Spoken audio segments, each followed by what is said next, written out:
As long as Mr. Hillywell's here, we're ready to start. It's been a long wait last week. Okay, regards to the regular meeting Monday, January the 25th, any additions or deletions to the published agenda? Hearing none, can we adopt the agenda as presented? Councillor Kolkloff, Councillor Coulson. On a question. Question or addition? Possibly both. Well, a question for sure. So the motion that's on page 3. Yes. Are you talking item number D? Sorry, item D. Yeah, Or letter D? that's not what I intended to be submitted. When you actually make the motion, I can revise it. you can revise it. Thank you. Okay, so mover was Councillor Kolkloff, seconder was Councillor Coulson. Any more discussion on the agenda? Hearing none, all those in favor? Opposed? Motion carried. Approval of minutes, January 11th, 2016, regular council meeting. Moved by Councillor Kolkloff, seconded by Councillor Neary. Discussion. Hearing none, all those in favor? Oh, sorry, I have one. Okay. Sorry. A little faster. Yeah, I know. Just under the comments made by the public participation reflected in the minutes, they're not quite complete. They don't say what it is the person was saying, whether they were in favor or opposed. For example, Mr. Hollywell commented on the groundwater task force, and I think he said he liked the thought that we were going to do that, yet we don't put that in the minutes. Why can't we reflect their full statement? The practice is that we reflect that a person made a comment. It's not a verbatim of what they said. The same as with council's comments during debate, we don't reflect any of that. But we do acknowledge that they stood up and spoke. It's for the benefit of council hearing the comments. It's not meant to be a newsletter. Just to be complete. But they're always welcome. They're always welcome to write a letter afterwards to council, and provide more information if they want to be on record with their role. So just a follow-up. If they did that, can they request to be on the agenda? It seems to be hard to get stuff on the agenda. Council's previously had this discussion, and you're welcome to give staff further direction when we consider the procedure bylaw again. But at the last discussion, council concluded that they only wished items to be on the agenda when they required action of council. Not every piece of correspondence that comes addressed to council goes on the agenda. Most of it is for information, and it's distributed to council, and an acknowledgement is sent to the person. Okay. Councillor Desiree. Can I just do one more? And the other thing is there was a time when during the public comment, some people were turning in written comments, and we were specifically asked to not include that as part of the agenda. So when there's a delegation and there's a presentation and they're on the agenda, we do, when it's handed out at the meeting, we do add that then to the agenda that goes up on the website that this was submission, or if it's a public hearing and this was a submission. But when people stand up at the end of the meeting, staff were asked to not include that as part of the agenda. But it's always council direction what you want us to do. So. We good? Good. No more. Councillor Desiree. I suspect it's a function of how long some of those comments are during public participation. Possibly the shorter ones get in more often into the minutes. Does staff wish to comment? To follow up on the Director of Corporate Services, again, we are reviewing the procedure bylaw. We have been directed that we're just to give a short statement. Should council wish to change that, they have ample opportunity, which we need to look into that. Okay. Anything further on the January 11th minutes? Hearing none, all those in favor? Opposed? Motion carried. January 18th, 2016, Committee of the Whole meeting minutes. Moved by Councillor Kolkloff, seconded by Councillor Desiree. Discussion? Hearing none, all those in favor? Opposed? Motion carried.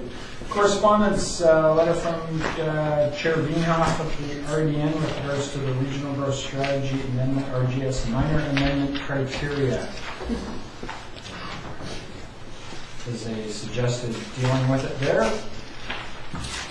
Questions, comments, motion to, as reflected in the agenda? Councilor Gizmo. Motion to put forward this motion that from Director Greenhoff. Okay, so basically the motion that Councilor referring to staff, you mean? It's in the agenda there? Councilor Gizmo? Yes? You mean the motion that's in the agenda? Yes. Just clarify. Okay, we have a second. Second, Councilor Haynes. Discussion. Councilor Colbert. Question then, what this is saying, is this asking staff to respond to that? Yeah, basically what it is it's preparing them to make response to the RDN with respect to this change in policy. Just get back to us, or? Basically, there'll be a formal referral later on from the RDN, but it allows it to go on their plate at this point. Further discussion? Hearing none. All those in favor? Opposed? Motion carried. Verbal updates. Councilor Swing. Sure. Nothing to report from this end. Pardon? Councilor Haynes. Nothing to report from this side. Councilor Colbert. Consistent, nothing? Councilor Newman. Councilor Golson. A shout out to Mr. Spence, the article in the paper, 50 years of service. Which paper? Bulletin, I think it was. So we've spoken to the other firefighters in the last few meetings, so worth recognition for him for 50 years. It's quite an achievement. Yeah. Anything further? Nope, that's all. Councilor Gizmo. Breaking with tradition, Oh. if you haven't been up to Woodlot 1475, then you haven't seen this beautiful bridge that our very own Director of Public Works, Fred Spears, has built, spanning the mighty Narston. It's truly a effort of love, and it's adding a lot of value to those who traipse through the forest up there from time to time. So big round of applause for the director and his staff, because I'm sure he had them working hard, but it's a very, very nice bridge. Question to staff. Was it made out of the same wood that the bridges, I haven't been to see it yet, the bridges that are down at the end of Marston? Yes, it is. It's made from the wood that actually fell down in the well field. We had it milled up, and Yeah. we've been building bridges with it for the last couple of years. Do we have much left? Enough for one more bridge. Okay. Okay. Mike Gogo must have gotten here first. Okay. Anything further? All right. Building permit statistics, 2011 to 2015. Staff provided for information. Statistics the last number of years with regards to building permits. Just for council's information, some of the earlier years there where there was a significantly larger number of permits, I believe those would have had to do with stuff like sewer connections. Why do you have this many as opposed to that many? Questions, comments, motion to receive? Received by Councilor Haynes, seconded by Councilor Colbach. Discussion? Okay, hearing nothing further, all those in favor? Opposed? Motion carried.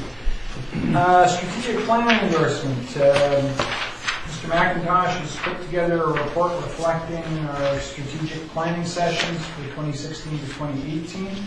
And staff is looking for endorsement of the strategic plan as presented. Councilor Coulson. I move that you refer this back to staff for some minor revisions, to which I'll speak to if it's seconded.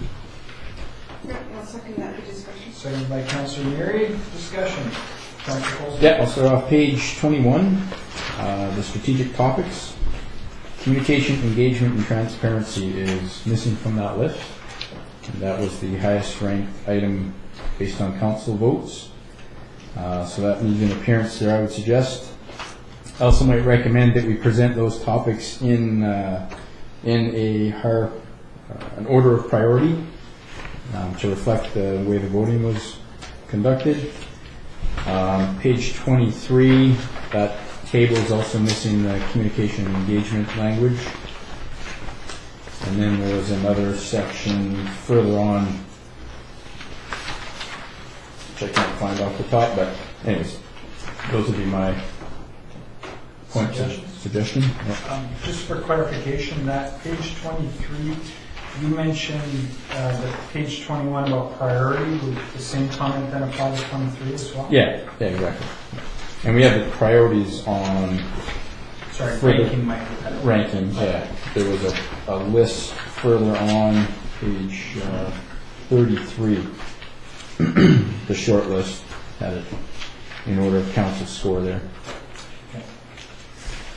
Other comments, Councillor Haynes? Well, I was going to bring that up, but I think it's more about presentation than it is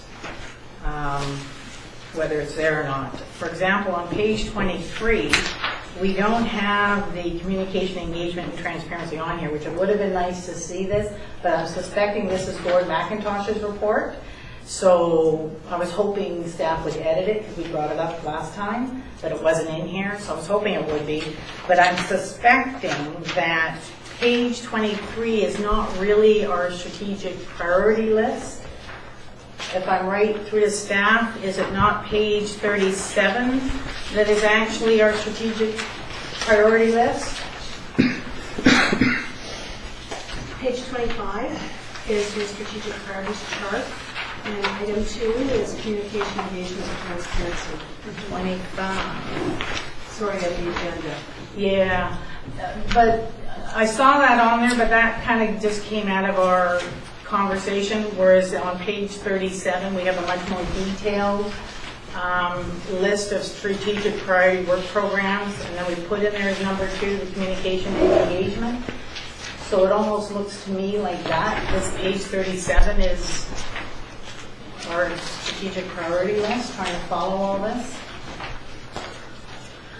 But then I wondered if the verbiage at the beginning that you referenced should have really had something in it, because it did get 60 votes, which outnumbered all the other votes.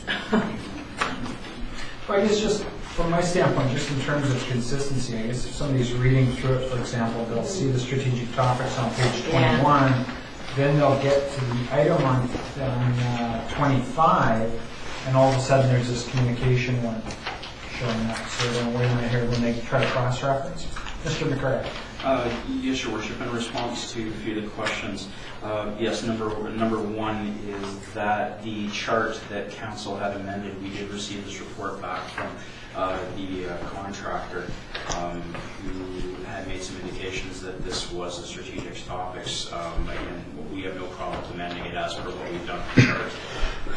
The second comment was that it was expressed within the strategic planning session was the voting was essentially just to get things onto the table and get to your top list. So we were trying to show that what council wanted was on there, but the voting was essentially you could put 1 instead of 3, 2 instead of 4, et cetera, which shows up on the chart. So we can absolutely make the changes as council is requesting in here and perhaps move it forward as amended. Councillor. I have another one, sorry.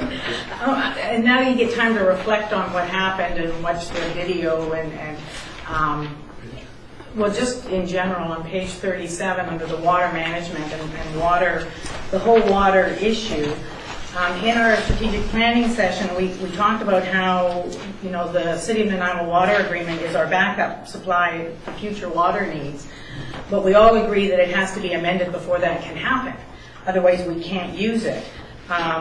So I guess my question is given that, you know, the water agreement with the City of Nanaimo is a key component of a water plan, but if it doesn't get amended by the City of Nanaimo, then technically it's got to go to a vote of the residents.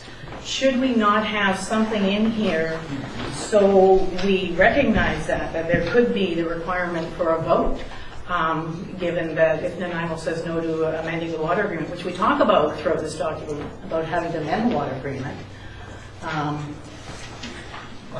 But how do we cover that off?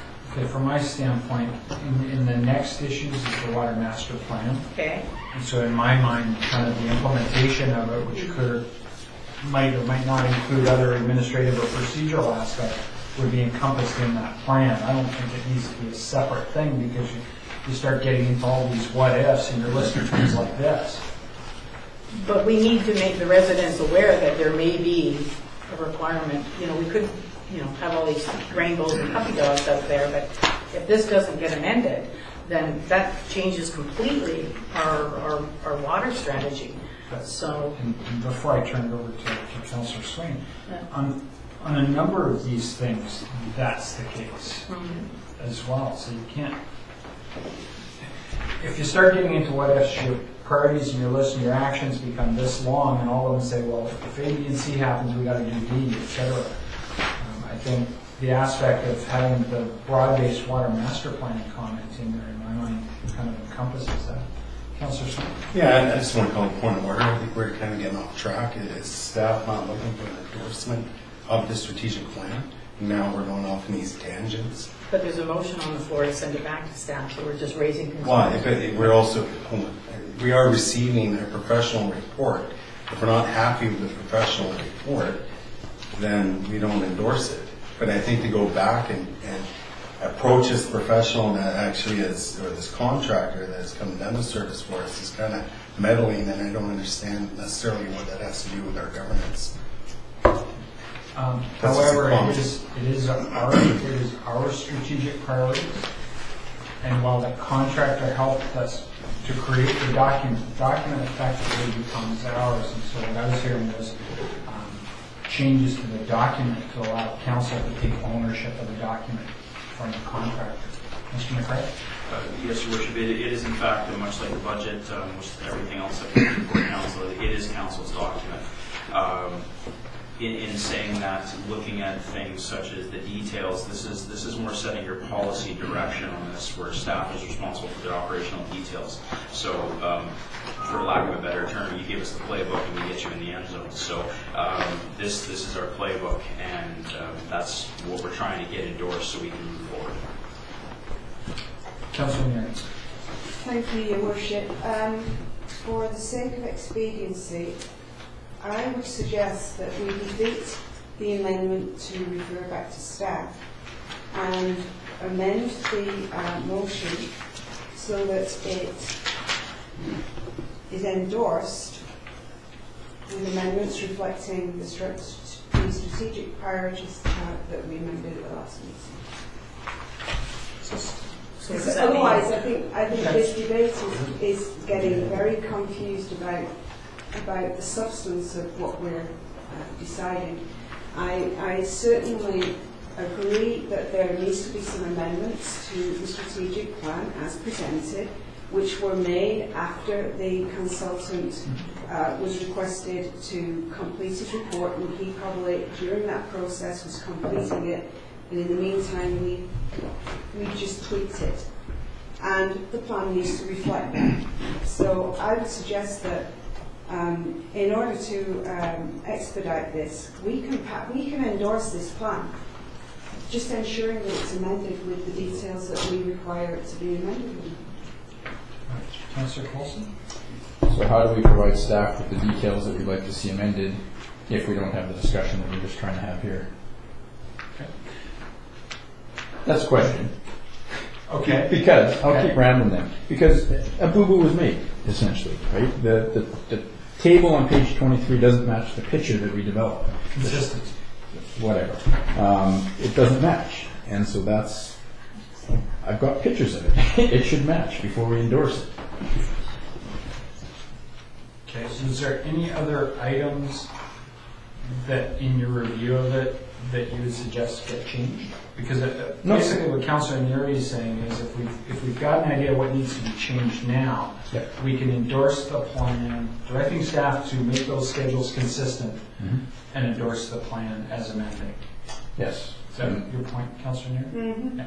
In the world I work, I always like to see the changes before I sign off on something. Councillor Haynes. So I hear that, and I'm okay with that. But can you tell me just what does that look like? What page are we looking to change? Is it page 23?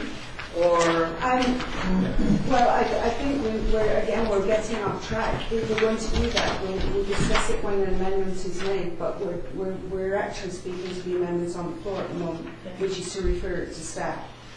I'm just So trying to get my point was simply that I would suggest that we defeat the motion to refer to staff and then move a new amendment that reflects the changes that people wish to see. Council So- can either take my suggestion and act on it or not. I'm just making that suggestion. I will not be supporting referring it to staff because I think that's work that should be done in committee as a whole, and we're going to do that. Councillor Copeland. No, I'm good. Oh, sorry.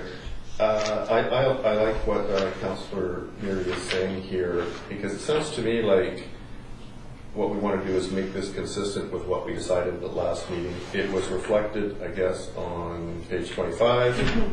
It's not on 21. It is on 37, is it not?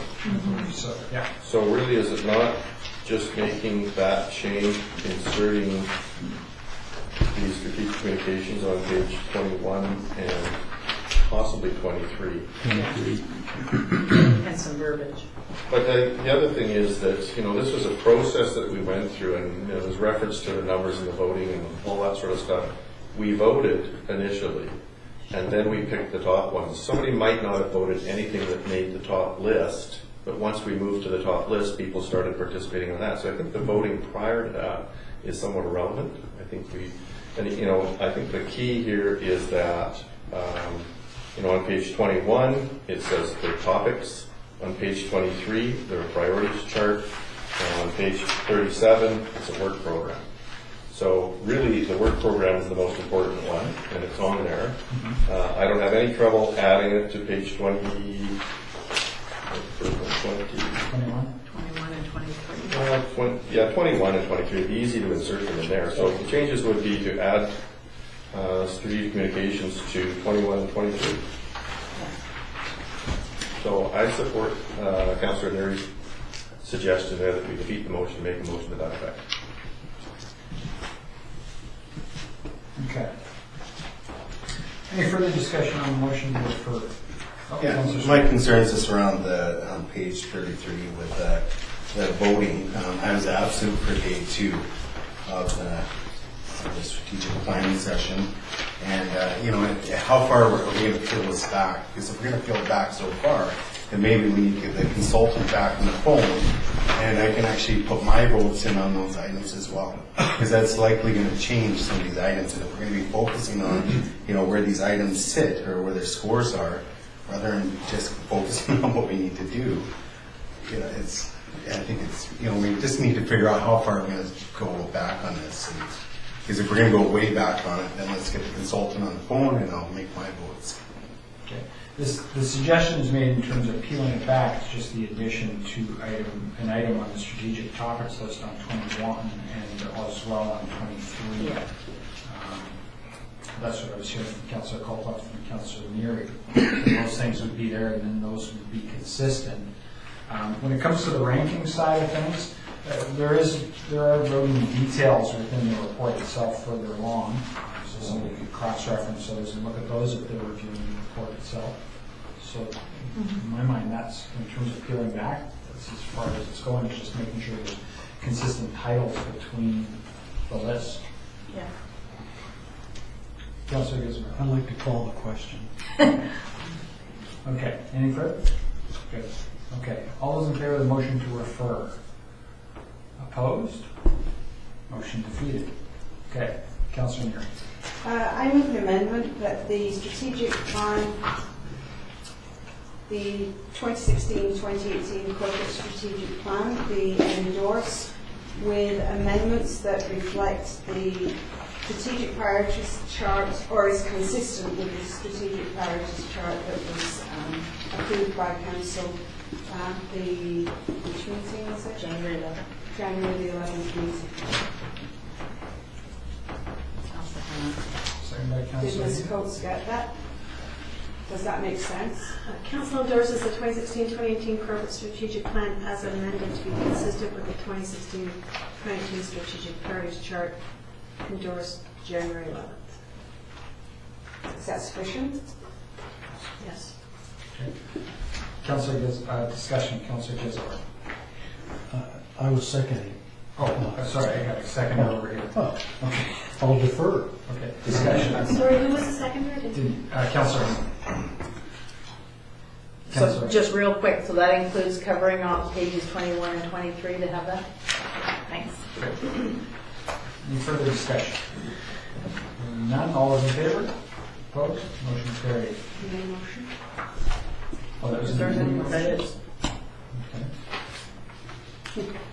Question on the main motion?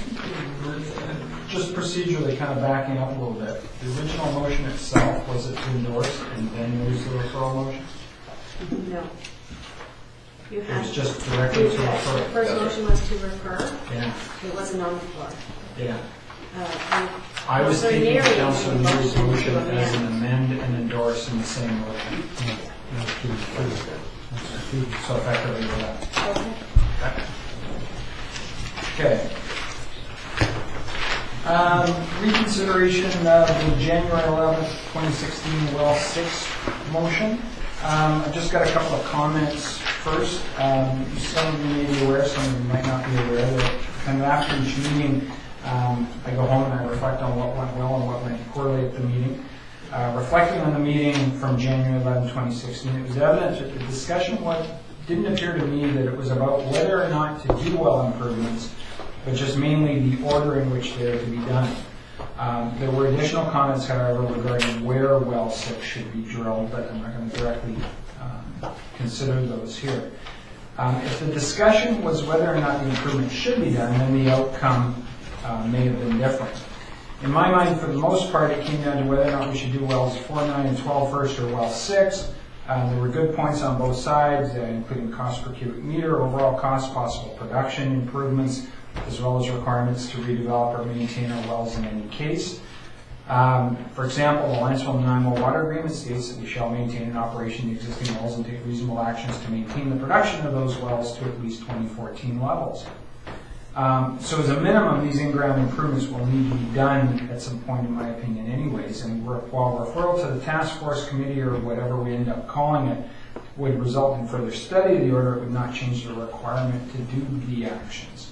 After discussing the issue further with some council members and staff as to the merits of proceeding with both redevelopment of wells 4, 9, and 12 and the redrawing of well 6, I believe it is appropriate to reconsider the referral motion, consider amending the main motion, and then consider the amended motion which reflects both of those recommendations. So as a result, I asked staff to put it onto the agenda. Therefore, as in my role, requiring council to reconsider and vote again on the matter that was subject to the vote, which was the referral to the groundwater task force to be established by council. The consideration results in a case where I'm putting the motion itself back on the table, the motion to refer, effectively for another vote, and that may or may not settle the issue one or another, or it might end up being back at the original motion. So effectively right now, the motion to refer is back on the table for the consideration. I don't recall who the mover and seconder were, but it doesn't matter, it's not required. So any discussion with regards to the motion to refer? Okay, Councillor Coulson. I still think that's a wise move. Refreshing to be talking about this again 2 weeks after we just did, but let's take another crack at it. 4, 9, and 12, redevelop them. $75,000 to get 272 cubic meters a day. Well number 6, re-drilling. $250,000 for 125 cubic meters a day. Not that any of them are bad things to do. It's great that we have water internally and we have some options now. Where I question or where I would like to see this go to the task force is we change the order up. We do the 3 redevelopment wells first. That gets us about 2/3 of our extra capacity that we think we have in the aquifer. At that point, there's well number 11 we've spoken of. Various facts floating around on that one, but 6 hydrogeologists concluded that that well could yield 80 to 100 gallons a minute. That's almost equivalent to what number 6 would give us. If we can't use well 11, there's a Ministry of Environment monitoring well, 232, close to that vicinity. Possibly we can use that. Well number 5, which was abandoned. Still don't know exactly why it was abandoned. Possibly it could be redeveloped and we could get about 70 US gallons a minute from that. My point is, you do those first 3 wells, possibly one of that other suite I spoke of, and you have the same amount of water as if you were to do number 6 after those other 3. At that point, we do our pump test. Check the aquifer, determine its capacity, look at interference with other wells. If we find we do have capacity at the time in your aquifer, the interference testing we'll have done will show us the optimal place or guide us a little better where to put number 6. We still may end up doing it. It's just there is a logical order to do this. Councillor Coulson. Okay, the motion is to Yep, refer. so I will wrap this up. Tie it. So the point is, I think this is still best addressed through the task force, so they can make a determination on the order. Okay, Councillor Neary. Oh, thank you, Your Worship. My position remains the same as my last vote, which is I will vote against referring this to a task force for the same reasons. I am not clear on what the task would be. I'm not clear on what the terms of reference are. I don't actually believe that we need a task force to advise on how we should be proceeding. Point of order? So, It's supposed to be on refer. so I don't support that. Okay, Councillor Coulson. Question and motion? Okay. Just kind of a comment about calling question in that regard. It technically can't be used to stifle debate. It can only be used from the aspect if things are becoming repetitive. Okay. Not that I'm opposing it, just kind of something that's been said at this table. Okay, any further discussion? Okay. Hearing none on the motion to refer. All those in favor? Actually, create a recorded vote, please. Okay. All those in favor? Councillor Coulson, Councillor Haines, opposed? Councillor Geselbrecht, Councillor Neary, Mayor Hain, Councillor Cole, Clough, and Councillor Swain. Sorry, I had to do that. So the motion to refer is defeated, which then takes us back to the original motion itself that was related to well 6. My recommendation in the agenda is that we add to it, as suggested within the agenda itself, and also give staff the ability to do well 9 and 12 as well as well 6. Second. How about if you make the motion? I'll make the motion. Okay, thank you. Councillor Geselbrecht. The amended motion. Well, you're making the amendment to the original motion. That's right. So we're adding those 3 wells and the wording on the budget side of things as well. And that's in our agenda here in bold print. Yep, the bold print there, the second big section of bold print. In the print. That is the motion that I'm making. Okay, seconded by Councillor Kolpa. Discussion on the amendment. Councillor Neary. Thank you. Through you, Your Worship, probably to staff. I'm hearing suggestions that the order in which we are approaching this task, this project, may be questionable. So I would like to hear a rationale as to why we would approach it in this manner. Through your worship, I'd like to direct this to the Director of Public Works for response. Thank you. Sure. The reason that we brought well 6 forward was because of some comments that were in the low and hydrology report. And basically, it goes to state that well 6 geology log indicates that well 6 may not penetrate the full aquifer thickness. Now, in talking to the author of the report, this means that if we penetrate the full depth of the aquifer, we are more than likely going to end up with a lot more water than originally that the original well 6 had, which means by doing this, we may end up going beyond the capacity of the well field, what is thought to be the capacity of the well field. From that point, we'll actually do measurements and then see how much more water we can extract after that. But in talking to the author of the report, it's suspected that well 6 will produce more water than the original well 6 when it was originally dug. So why would we go to well 6 first, as opposed to, which has been suggested, looking at the other wells in advance, in the belief that they may actually produce the same results? at a lower cost. Is that an accurate reflection of what may or may not happen? It's an unknown.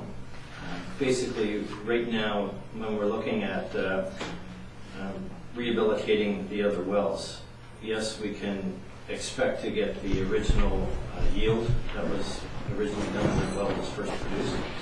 However, we're not positive of that either. So it's kind of, there's so many unknowns when it comes to groundwater that there's no actual indication of where exactly we're going to end up. But in the professional opinion of the people that we contracted to do the well field management study, and in your professional opinion, well 6 is the first line of attack. According to the author of the report, who is a hydrogeologist and a very well-respected professional in the field, it's the number one to do. Thank you. And could you also refresh my memory? I recall hearing that well 11 is not a factor in this issue, in that it doesn't belong to the district. Am I correct? That's correct. Well 11 actually is not on district property, and there's some other technical issues with well 11 as well. Okay, thank you. Councillor Copeland. Yes, speaking in favor of the motion, after the last meeting, which I found very confusing because there were a lot of numbers being thrown around that didn't sound correct to me, I went back, I read the Coors report and the loan report, and the numbers are all in there.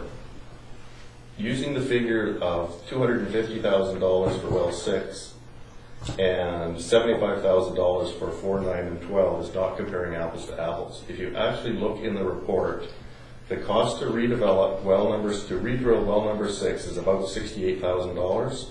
The cost to redevelop 4, 9, and 12 is about $72,000.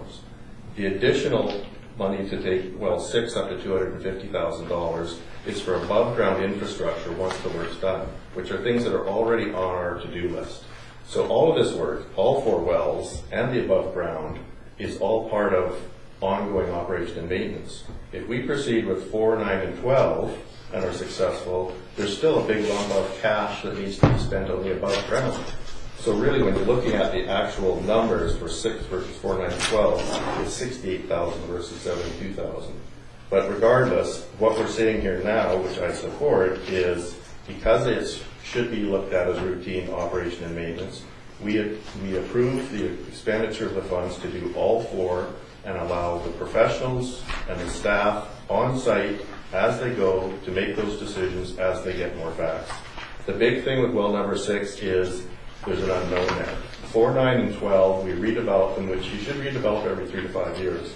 You redevelop to bring them back up to their original capacity, and we know what their original capacity was. Well 6, because it wasn't properly built, we don't know. So it's an unknown. I support dealing with the unknown first, getting the facts, and then making informed decisions on the rest of the program. Councillor. A few questions. First off, I will be extremely concerned if we're not comparing apples to apples here in this Coors report with regards to the cost to replace well 6 versus redeveloping 4, 9, and 12. It should be complete. Otherwise, we might as well throw a dart because I wouldn't know what we were looking at then. So hopefully we're comparing apples to apples here because this is all we've got to go on. The question through to staff, at the last meeting you had said that it really doesn't matter what order, from a technical point of view, we do these wells in. Is that correct? Actually, from the technical point of view, from operations, it doesn't matter. Okay. From the professionals, they're stating that we should do well 6 first to identify the maximum capacity that we can get out of it in order that we don't draw too much water out of the aquifer until we know for sure that we can actually get it. Now, you were also going to provide me or council with the loan report that supported these statements that were being made, and I didn't get those. They're actually not part of the Coors documents. Okay, so I couldn't find them. Is that the back? Okay, so I'll look for them. Maybe you can tell me what appendix later. Yeah. Okay. Councillor Colson. Question to the staff. So Councillor Mary raised a question about the capacity of the 3 rehabilitated wells, and I believe I heard staff say it was an unknown. Is that correct? It is an unknown as compared to what is thought that we could get from them, because in the loan report, it refers back to the original capacity. There's never a guarantee that we're going to get back to that original capacity. So there's always that unknown. That's the unknown that I'm talking about. Doesn't the same logic apply to number 6 then? How are we arbitrarily deciding what numbers we can believe and can't believe then? Again, as I stated earlier, it's an unknown for well 6 because of the way the original well was drilled. It wasn't accessing the full aquifer, so it's expected that it's going to produce more than the original well 6 when it was drilled. Okay. Then my last question to Councillor Colclough's comments on the budget for this. So the numbers we have from our last meeting had 25 grand for well drilling and development, 20 grand for the pump test, 100,000 bucks for the civil works, 55,000 for engineering, and 50,000 for contingency. So the civil works says that's the replacement of electrical valves, piping, and controls, etc. Is that specific? That portion is that specific to 6, or is that with the general header infrastructure off the well field? That's specific to well 6. So that cost should be attached to re-drilling well 6 then. We're not doing this for any other purpose other than well 6. Yes, correct. Thank you. So 250 grand is the number. Okay, any further discussion? From my standpoint, and it is part of that aspect of the unknowns. The fact is that redoing well 6, we don't know what's going to come out of it. Redoing the 3, we don't know definitively what's going to come out of it. There's an expert, a professional who's given their opinion in that regard. But until it actually happens, it's a guess all the way around. So, like I said, in terms of looking at it again after the meeting, if people were saying, let's not do any wells, it's a different discussion. And so, in my mind, giving staff the authority and the ability to go through this iterative process within our well field, which, based on agreements, we're required to keep up, based on the fact that regular maintenance on other things, effectively we're giving them the authority to do that.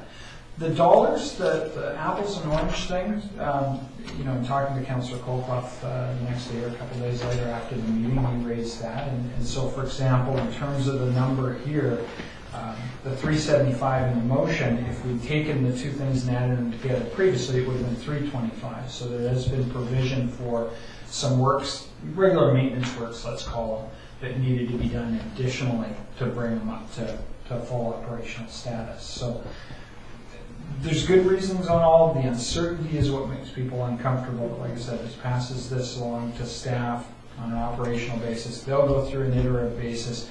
If they can identify ways to save money, I fully expect they will come back to council and say, I realize we have the authority for X, but we only need Y, and go from there in that respect. Also recognizing in terms of capacity, they know that, or I suspect they know that the desire of council is to maximize the capacity as efficiently as possible. And so the expectation is would now be laid on them to do that. So, any further? Okay, all those in favor of the motion to amend the main motion? Opposed? Motion carried, which moves us back to the original motion as amended. Any further discussion? All those in favor?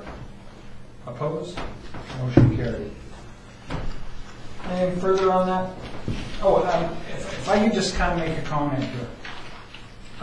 In both of these discussions, we kind of, but I think Councillor Colclough said kind of confusing in that sort of an aspect. When council makes motions directly, without a staff report in front of them, we're trying to piece various aspects together to try and figure out which direction we're going. Kind of keep in mind, unless something's urgent, life, limb, that sort of thing, there's no harm in directing staff to prepare a report as to the process on things. Then we've got something concise, one document to consider, and build our arguments for and against that. So just kind of a comment with respect to the possible future. Councillor Colclough. Well, I think part of the problem at the last meeting was that there was information circulated that not all council got before the meeting. There's also information that was kind of added, like even from staff, and they're disregarding their staff because they hadn't been asked the question effectively. So, you know, like I said, unless it's life or limb, there's no harm in saying staff, and yes, there's workload considerations, which they'll raise with us.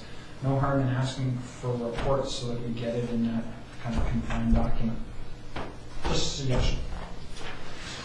Okay, gets us on to new business. Item 9A, holiday season office closure. Already thinking about Christmas. Mr. McRae, would you like to comment on it? I could weigh in on the Christmas argument, Your Worship. Yes, generally we close the office during Christmas season. It gives the staff an opportunity if they wish to take off holidays without the pressure of an office being open. One of the things that we can staff on is, do they like that? Are they happy with that? We've had a response back from staff that was unanimous that, yeah, they are in favor of the office closing down so they can take their holidays. In saying that, if staff wishes to work over the holidays with doors closed, they're more than allowable to do that. So if staff was to do that, then management would figure a way to do work-safe policies or work-from-home policies to support that. Councilor Ginsberg? Emergencies. The water starts spouting up through in front of my house. Is Fred going to be around?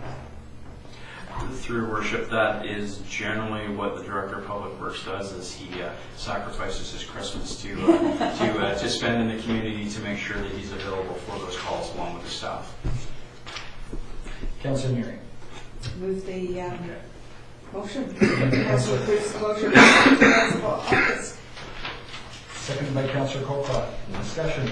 Councilor Haynes? I'm curious, you took out a day. Usually they close for December 24th. But that's this Saturday.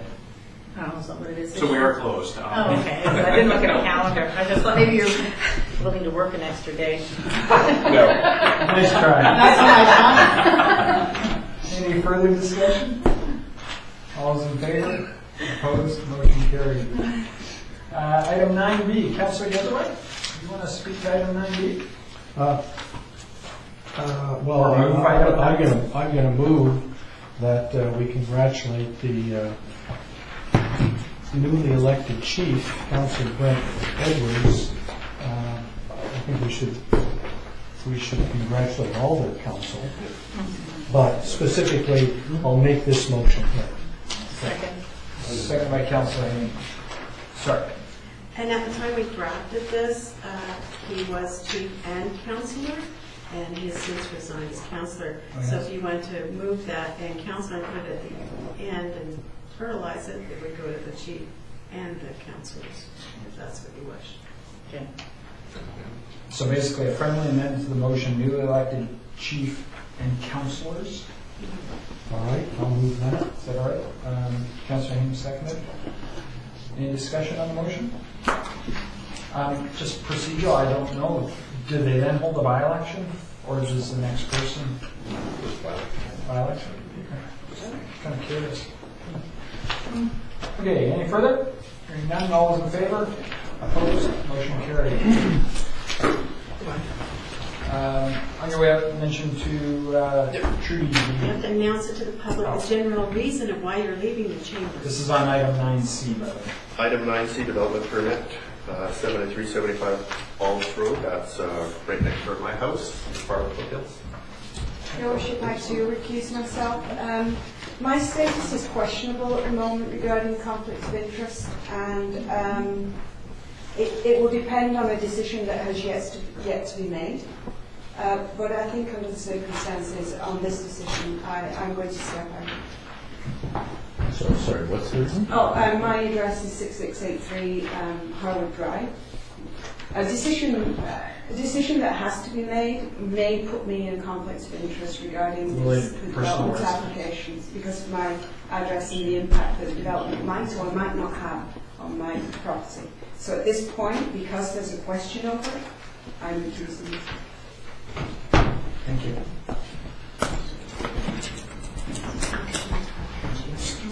Is anybody left?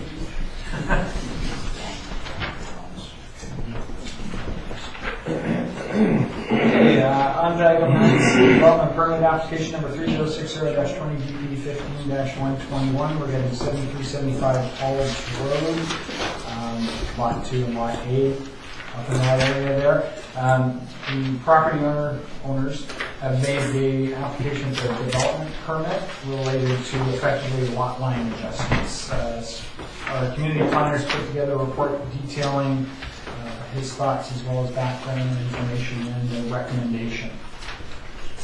Councilor Guzman. I make the motion. That we approve as 9C. as presented. Yes. Okay, seconder. Councilor Swain, thank you. Discussion. Councilor Hain. I have a question for you to staff. According to the Phase 1 development agreement, I'll just find it here.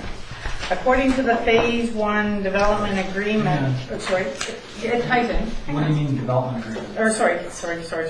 According to the Phase 1 subdivision application, I was reading the wrong line. There's a parallel subdivision application occurring regarding the property at 7375 Alls in the Panhandle Lot A, Block 471, which is this one, right? And so my question is that subdivision application just the lot line realignment, or as per the subdivision application where they're adding 21 lots, has that subdivision application come in yet? Your worship, through the council, there are actually 2 subdivision applications. Oh, there is? Yes. So the subdivision application that pertains to this development permit application is simply for the lot line adjustment. Right. And so that's what we're dealing with tonight. Okay. The other application for what we'll call Phase 1A, which is the 29 lots, that there is an official subdivision application that we've received, and staff is currently reviewing that application. So follow-up question, will that second subdivision application come to council, or is that just a staff-handled issue? The application, it's a subdivision application, so really and truly most subdivision applications are technical in nature. Yeah. So it's making sure that all the parcels meet the district bylaw with respect to setback, lot size, access, egress, water, sewer, all those good things. Now, if there's a variance required, certainly those variances will have to come back and be dealt with by council. Or in the case like this, where there requires a development permit application, we would certainly have to bring that development permit application to council as well. Okay, the reason I ask, if I can carry on, is implications with regards to traffic.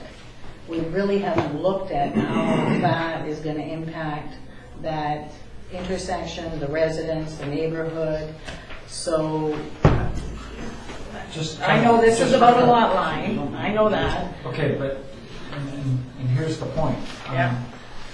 From my standpoint, if this was creating more lots, Yeah. I get the point you're making, Yeah. but it's not. So I guess I failed to see how the relevance of traffic.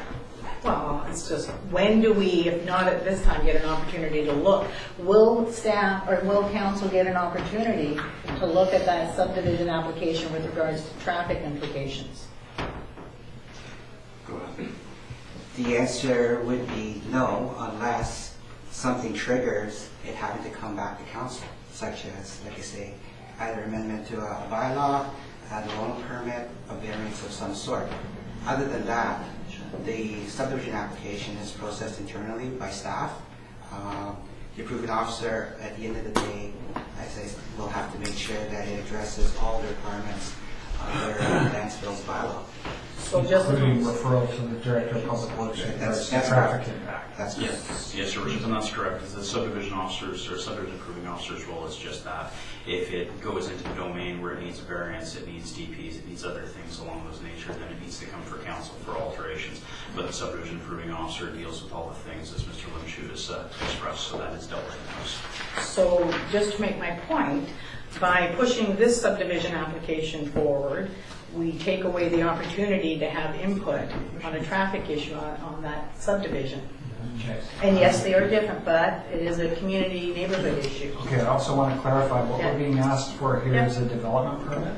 And the development permit itself, we're not being asked to approve the subdivision. we are being asked to approve the development permit, which we cannot, my understanding is we cannot deny. We can put conditions on, but we cannot deny.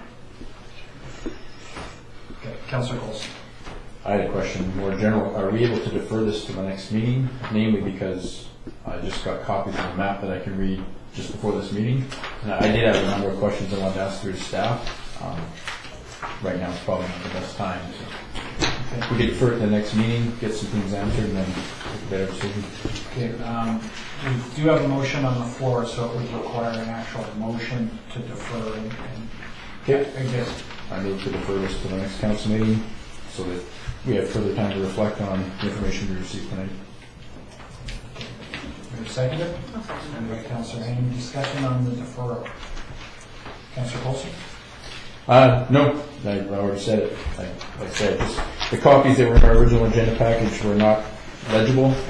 Got them tonight. Thank you, Frank. And I did have a number of questions I would like to pass through the staff on it, so I'd like an opportunity to do that.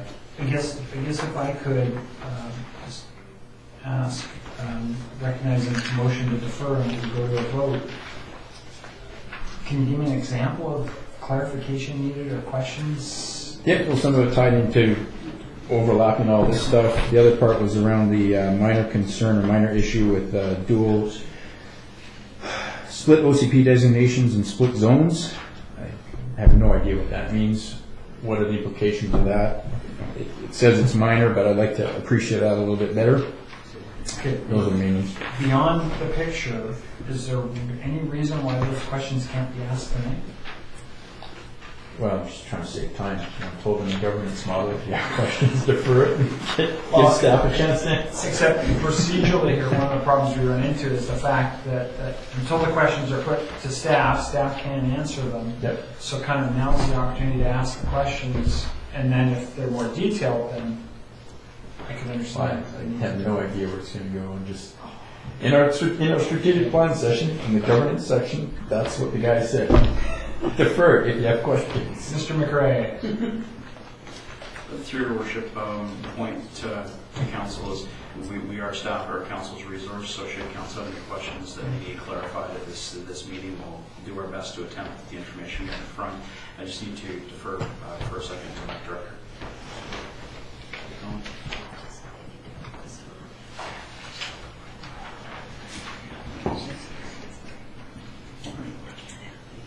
That's all your worship.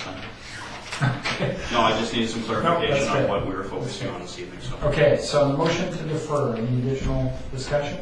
Councillor Stone? Yeah, my copy's not too bad. I can't say it's great, but the even one we got tonight is not great. It's not like we're getting high gloss photographs or anything. Other than that, I can't support deferring the motion. I think the information you have is good. It's fine. Any further? Okay, motion to defer. All those in favor? Opposed? Motion defeated. Back to the original motion as presented, which was to approve. Questions? Councillor Colson. Kind of confused now, but anyways, here we go then. So split OCP designations and split zones, what does that mean? So basically, to your worship, the council, Lot A is currently zoned RS1, which is a single-family residential zone. Lot 2 is zoned RS1. Lot A is part of the foothill zoning, which is a comprehensive development zone. So it's a CD25 zone. When you read both sections of the bylaw and you look at the uses permitted, they're both essentially single-family zones. So that's why in the report it's deemed as a minor issue, because we're still talking about two single-family residential zones at the end of the day. The fact that they have two different zoning codes, it doesn't really change the permitted uses of the property. The only change between the difference between the two zones really truly is in terms of minimum parcel size. So that's why in the recommendation by staff for the new parcel 2, we'll call it, the parcel with the existing house, we're suggesting that it not be able to subdivide further. So we're registering a covenant on title to basically limit it to the existing house that's currently there. Physically, when you go by and you look at both parcels, there's an existing house on on Lot 2, that existing house is going to remain. Nothing is going to change. The Lot A is a vacant parcel today, and with the lot line configuration, it's still going to be vacant. So we're not talking about developing Lot A at this point in time. We're simply adjusting the property lines between the two properties to make it more usable for both. Councillor Coulson. So what is the area of the current lot versus the, so I'm talking about 7835? So what we were talking about that is lot So 1? yes, Okay. so the current area for 73.5 Halls Road, which is Lot 2, Lot 2. is 0.91 of an acre. So it's just under 1 acre. Okay. Lot A, the current area for Lot A is 25.47 acres.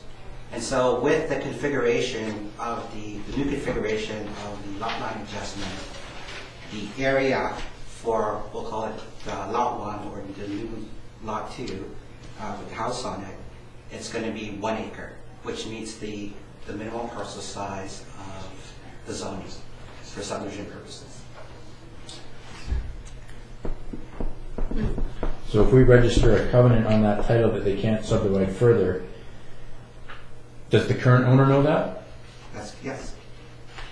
Okay. Subsequent owners.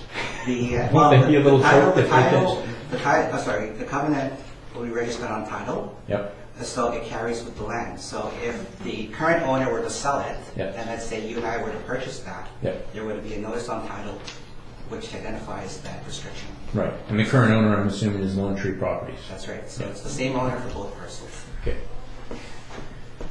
Okay. So with the split zones and stuff, does that create any issues for us as we embark down an OCP review and so forth? No, it doesn't. It's just that zoning itself goes with the land, not with the lot line.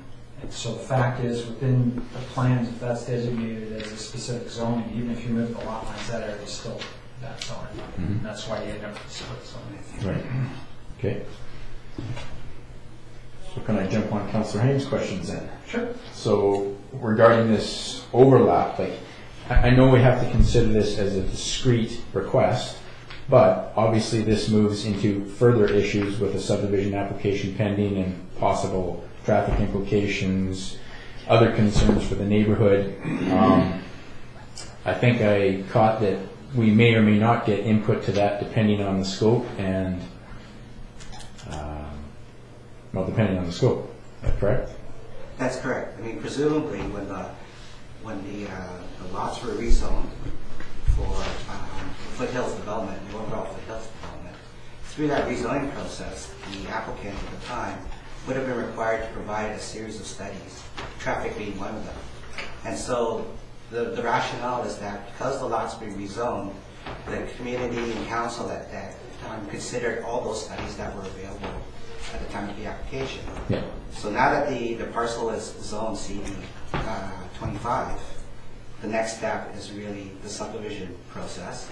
And assuming that the applicant meets all the requirements of the zone, it's more of a technical internal review as opposed to coming back to council for consideration. Right. But in that review process, did it actually consider road frontage access for that new revised lot configuration? It probably wouldn't have because it doesn't exist today. Yeah. Yeah, so this would be a new thing though. So there'd be potentially a road off of Alls. I don't see or can't read the scale on that. So some distance from that intersection of Alls and Ware, which I assume will be revamped when the traffic numbers escalate for access to the foothills. So Sorry, Your Worship, what's in front of us is a lot line adjustment, so I think we're exceeding the scope of what's in front of council this evening. I asked to defer it, so here we go. Questions? Okay, let's jump around a little bit. Councillor Haynes. Okay, thank you. Just a couple of quick questions. So yes, it's a lot line application. I get that, but now we do know that there's a subdivision application, and the issue with changing the lot line is to facilitate, obviously, this development, correct? clearly, because it speaks to it in the phase 1 application, subdivision application. So I guess my question is and just so I understand this, phase 1 is for 170 units, and this phase is for 21, so technically we're beyond phase 1. We're now into a different phase. Hang on, what's that got to do with the Well, I guess my question is now this is, the implications are, how is this all fitting that once you change these lot lines, it just is approval for the whole thing? I guess my question is there an opportunity for us to have a status report from staff on where the phase 1 subdivision application is at? That is a separate process, yes. Okay, I can make that motion Certainly direct staff after. to come forward with Yes. information like that. Yeah, Okay, certainly. after this I'll make that motion. Any further? No, okay. Councillor Coulson? No, I'm just uncomfortable making a decision right now until I get a bit more clarity on how this all overlaps. So. Okay, other council members? Any? Okay. Just a point of clarification, in the report, page 45, there's a paragraph there entitled Lot A. A covenant shall be registered on Lot A to ensure no more than one dwelling unit is permitted. And then the terms and conditions, it makes reference to Lot 2. Should it be Lot 2 in the report? It should be Lot 2, though. It's a lot with the existing house. Because I was thinking that 25 acres, I'm not sure you want to put a covenant out that says one house. Yeah. That's a Making little sure. confusing. Big house. Okay, anything further on the motion? None? All those in favor? Opposed? Motion carried. I'd like to make a motion. Hang on, before you call him back in, Hang on, Graham. because it may relate. It Councillor does, it Hain? relates to foothills. Councillor I'm Hain? making a motion. Councillor Hain, Yes. what do you want? I move that staff provide council with a complete update on the phase 1 subdivision application at the February 10th, 2016 regular meeting. This update is to include all proposed or actual changes to the original development agreement, including schedules A, B, and C, and water implications as noted in the development agreement. Before it's seconded, Mr. McRae? Thank you, Worship. If Councillor Hain could provide us I that will. motion electronically, please. I will. Just so we don't mess it up. Okay. Do the second? Sorry, could I hear it one more time? I move that staff provide council with a complete update on the phase 1 subdivision application at the February 10th, 2016 regular council meeting. This update is to include all proposed or actual changes to the original development agreement, including schedules A, B, and C, and water implications as noted in the development agreement. Second, Councillor Coulson.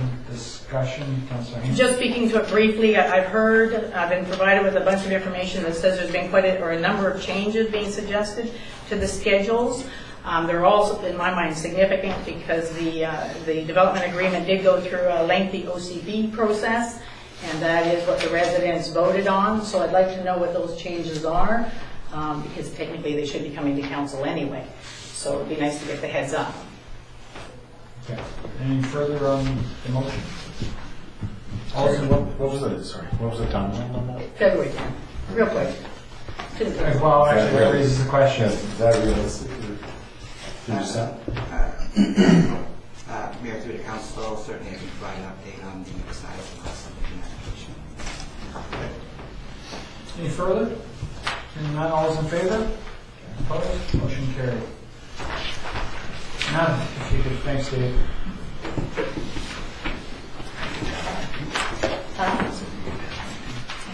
What?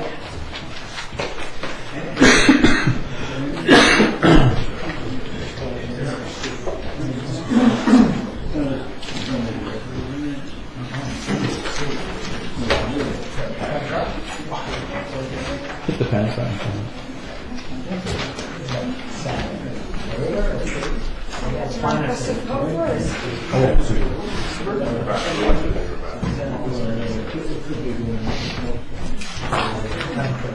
I know. I just said the first thing he's going to do. By the way, your resignation was accepted. Really? Too soon. Item D, maximum permitted tax increase bylaw, Councillor Coulson. Yep, I move the council direct staff to prepare a policy for council consideration A policy for reviewing any budget brought forth in which an increase in the total general property tax levy for the current budget year exceeds the CPI of the preceding year.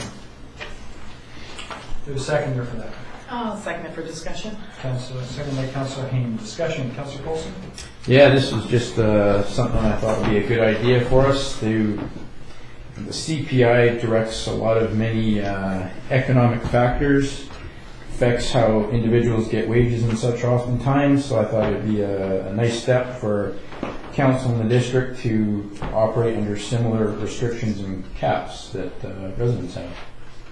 So, Mr. McCracken. Yes, and just as a housekeeping note, it was no disrespect to Councillor Coulson that there was an error on the maximum size piece. We had got the agenda out after Councillor Coulson's new comments, and so we do apologize for that, but we had to get the agenda. Thank you. Councillor Coulson. Just read that. It's a little more slowly. I was trying to read along and it veered. sorry. The council directs staff to prepare a policy for council. The council directs staff to prepare for council consideration a policy for reviewing any budget brought forth in which an increase in the total general property tax levy for the current budget year exceeds the CPI of the preceding year. Councillor Hain, and then Councillor I don't see any harm in this policy. I think that it's always good when you're in budget discussions to keep in mind what the CPI index is and the implications are on the residents. You know, right now we're looking at, if you factor in the true costs and expenditures, over a 4% tax increase. I know we're early in our budgeting process, but you know, right now it is fairly significant, probably the highest we've ever would see in this district. So yeah, I think it's a good policy to try and make us aware of tax increases and the implications it has on the residents. Councillor Murray. Thank you, Your Worship. To the mover, I'm wondering, I just need some clarification. So this is for council consideration, a policy for reviewing any budget. So the question I have is, how would that review take place? What does review mean in this context? Can I put that to the staff to answer?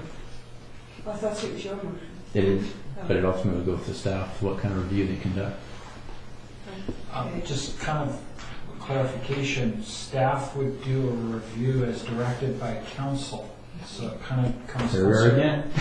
So here's what I would ask for clarification. Mm-hmm. What is your expectations would be in this review? Okay. Yep. Fair enough. So I would expect, a deviation report. Why we're above. What things? Is there anything particular that's driving us there? This year there's fire chief. There's a bunch of non-core items that would guide us above that CPI target. I would then be looking for recommendations from staff on how we can meet the target that we might be trying to achieve. So opportunities for cuts, service implications or service delivery implications, and so forth. Basically, I would look to staff to provide recommendations to attain a tax rate commensurate with the CPI. Or explain why it can't be. Yes. Thank you for that clarification. So, speaking to that, my thoughts are that it should be, as a council, I feel it should be standard policy that council is constantly reviewing its budget and its financial planning. And that in the process of putting a financial plan together, all of those questions would be asked and answered. It seems to me that here the CPI is the key piece and the driving force. So I'm not sure, I can't say I feel inclined to support a policy that reviews a budget that exceeds the CPI. I think in the course of financial planning it will become apparent to any council if any increase is going to exceed the CPI, and if council doesn't wish it to do so, then all of the processes that have been described will be put into effect. So I think what I'm saying is, I don't disagree with constantly reviewing the budget and having some kind of target in place if council decides to put a target in place. I just feel that having a policy or asking staff to put a policy together to achieve that is almost a redundancy. So I don't personally feel that we need a policy in order to achieve that. Councillor Coulson, response?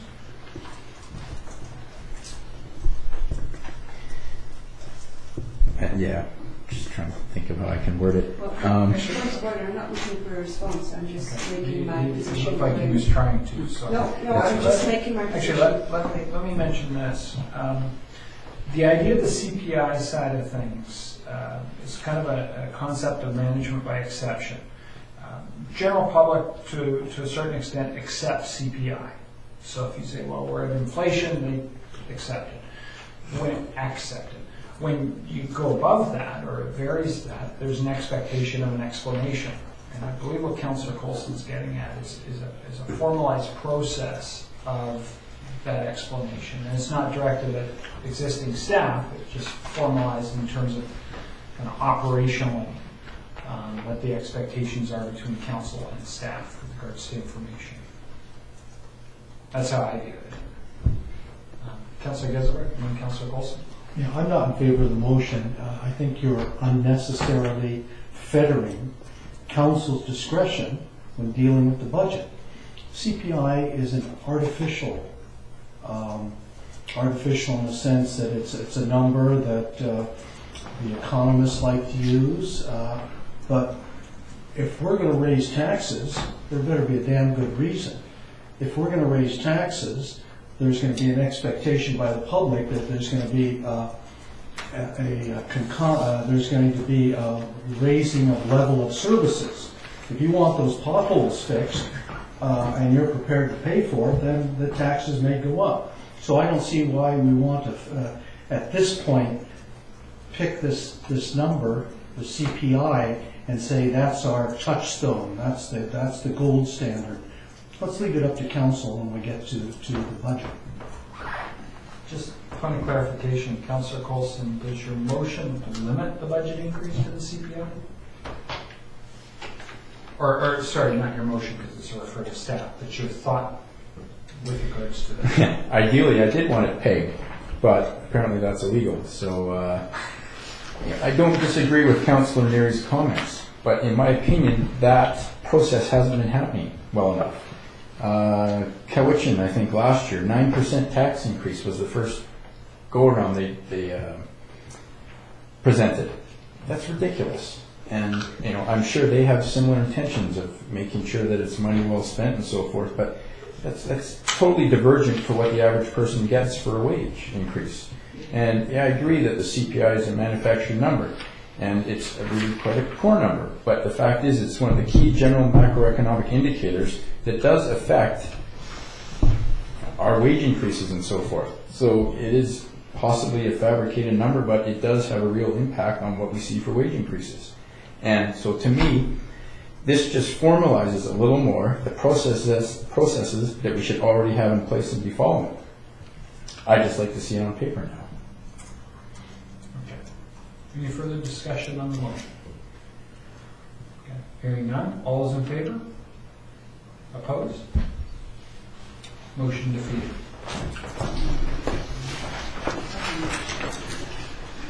Public participation. Name and address for the record. Well, with regard to the last motion you just voted on, or the four of you voted against, I'll make it very brief. I mean, if you want to red flag something that says wank, and like the mayor said, you want to red flag it and you want to pay attention to it. So you can't pay attention to everything that goes on in the municipality 100% of the time, but you want to see where the exceptions are.